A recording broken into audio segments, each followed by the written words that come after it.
മലപ്പുറം വണ്ടൂരിൽ പൈതൃകോത്സവത്തിന്റെ മാലിന്യങ്ങൾ സ്കൂൾ ഗ്രൗണ്ടിൽ കൂട്ടിയിട്ടത് വിദ്യാർത്ഥികൾക്കും നാട്ടുകാർക്കും ദുരിതമാകുന്നു. വിവിധ സർക്കാർ വകുപ്പുകൾ സംയുക്തമായാണ് വണ്ടൂർ VMC സ്കൂൾ ഗ്രൗണ്ടിൽ പൈതൃകോത്സവം സംഘടിപ്പിച്ചത്. ദേശീയ പൈതൃകോത്സവത്തിന്റെ ബാക്കിപത്രമാണ് ചീഞ്ഞുനാറി വണ്ടൂർ VMC സ്കൂൾ ഗ്രൗണ്ടിൽ ഈ കാണുന്നത്.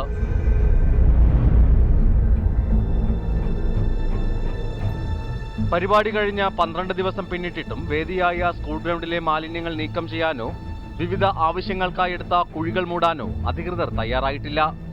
പ്രാഥമിക ആവശ്യങ്ങൾ നിർവഹിക്കാനുള്ള സൗകര്യങ്ങളും മൈതാനത്ത് തന്നെയാണ് സംഘാടകർ ഒരുക്കിയിരുന്നത്. ഇതിന്റെ കുഴികൾ കേവലം മണ്ണിട്ട് മൂടുക മാത്രമാണ് ചെയ്തിട്ടുള്ളത്.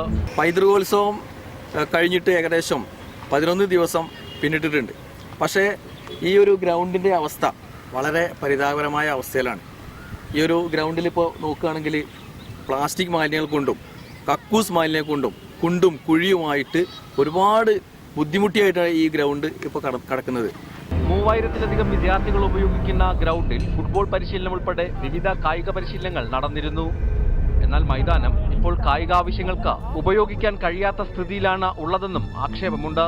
ഗ്രൗണ്ട് മാലിന്യങ്ങളൊക്കെ നീക്കം ചെയ്ത് പൂർവ്വസ്ഥിതിയിലാക്കി തരണം എന്നുള്ള ഒരു കണ്ടീഷൻ വെച്ചുകൊണ്ടാണ് ഗ്രൗണ്ടാക്കി വെച്ചത്. പക്ഷേ 10-11 ദിവസം കഴിഞ്ഞിട്ടും അത് വളരെ വൃത്തികേടായുള്ളൊരവസ്ഥയിലാണ് ഗ്രൗണ്ട് കാണുന്നത്.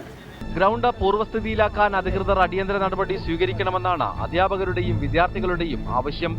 വണ്ടൂരിൽ നിന്നും അയ്യൂബ് ഖാനൊപ്പം റിപ്പോർട്ടർ, മലപ്പുറം.